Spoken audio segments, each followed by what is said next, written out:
So I keep getting asked, what does it take to become an entrepreneur? Now, I became a multimillionaire at 19 years old, so I kind of know what it takes to become an entrepreneur at a young age in a short amount of time. However, there are some things that I want to talk about that I think a lot of people don't really resonate with or understand, because a lot of people say, I want to become an entrepreneur so that I can make a lot of money, so that I can buy a lot of nice things. And that's going to come even if you have a really high paying job or you work really hard for a long amount of time, and you budget really well, you can get nice things.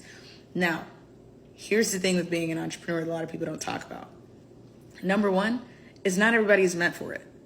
You have to understand whether or not you are capable of actually becoming an entrepreneur, because to be an entrepreneur, you have to have an insane amount of work ethic, and you have to have the ability to say no. You also have to have the ability to be a leader. It's not saying that just because you can't be an entrepreneur that you're not a good leader. You could be a good leader and you're not meant to be an entrepreneur. However, understanding that you are the number one in your business means you always have the final say. You always make the final say. And a lot of times in entrepreneurship, you are walking straight into a dark room with no pathway on what to do, where to go, how to do it. Sometimes you have no mentor. Nobody that you know has done what you're trying to do. And so it's like, how do I move forward with this? How do I find success? And it's really hard.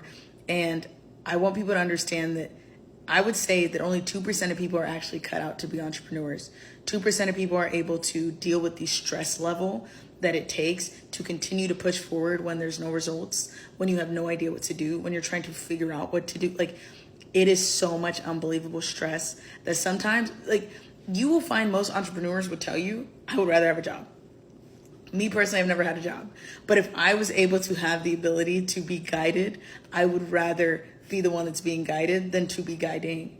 Also, it's a cool thing to have a job that you're able to literally go and learn how these big corporate organizations operate and then put it into your business versus just trying to figure it out yourself for the sake of, I want to make more money.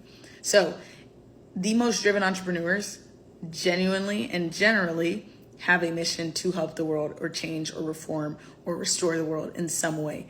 If your main goal is just to make money, you're not going to last very long. So anyways, I hope that helped in some way. That's all I want to do. Anyways.